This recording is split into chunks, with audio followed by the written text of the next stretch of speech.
Saya ke Pak Edi Fadliana, manajer lapangan uji klinis vaksin Fakultas Kedokteran Universitas Padjadjaran. Pak, sebelum saya tanya soal mekanisme vaksinasi tadi, untuk sejauh ini bagaimana dengan keamanan uji klinis vaksin yang saat ini dilakukan di Bandung? Ya, jadi sampai saat ini dari target 1.620 sudah direkrut sebanyak 1.565. Dari 1.565 yang kami amati, terutama 30 menit pertama setelah imunisasi, pada umumnya relawan-relawan tidak merasakan reaksi apa-apa kecuali nyeri di tempat suntikan juga dengan jumlah yang tidak terlalu tinggi, itu frekuensinya kecil gitu ya. Kemudian kami pantau selama 2 minggu. Setelah 2 minggu, relawannya kan datang kembali untuk imunisasi kedua. Kemudian kami tanyakan selama 2 minggu apa saja reaksi-reaksi yang terjadi, terutama di tempat suntikan dan pada badannya, gitu ya.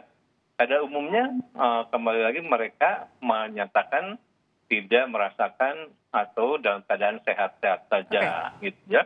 Jadi sejauh ini secara umum kondisinya sehat dan aman ya?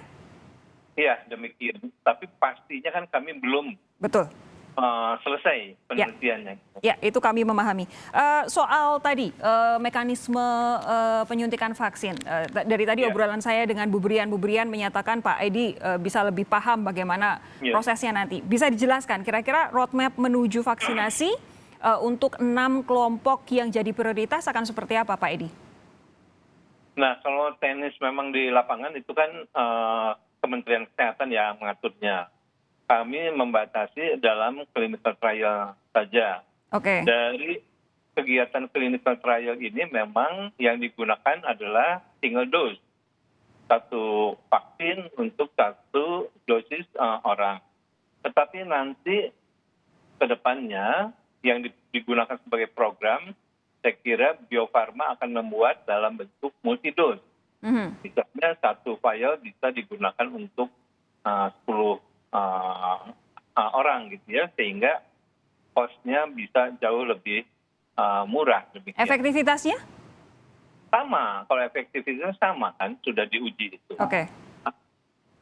Hanya dari vialnya harga untuk kemasannya menjadi jauh lebih murah kalau dibuat dalam bentuk multidose.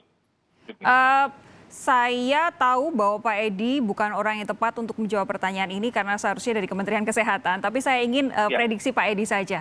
Kalau kemudian ada target bahwa 30 juta dosis yang akan didatangkan oleh Presiden Jokowi itu ditargetkan selesai disuntikan dalam waktu 3 bulan. Mungkin atau tidak, apa saja yang harus kita persiapkan mulai saat ini supaya itu mungkin? Iya. Jadi berkaitan dengan imunisasi tentunya kita identik dengan kehati-hatian. Gitu ya. Demikian juga clinical trial yang kami lakukan itu, kami mempunyai jadwal-jadwal yang sudah tertentu yang tidak bisa dipercepat hanya demi misalnya waktu yang tergesa-gesa, karena kami diawasi oleh Komite Etik dan Badan POM. Itu menyangkut dari kualitas, terutama ini kan manusia uji cobanya. Kemudian pada waktu kami melakukan penelitian di puskesmas atau tempat pelayanan, kira-kira dari jam 10 sampai jam 2 itu kami bisa melayani sampai 60 sampai 70. Ini untuk satu lokasi ya? Satu lokasi. Itu dari jam berapa tadi Pak? Penelitian. Dari jam 10 pagi sampai jam 2 itu sekitar 60 sampai sekitar 60 sampai 70.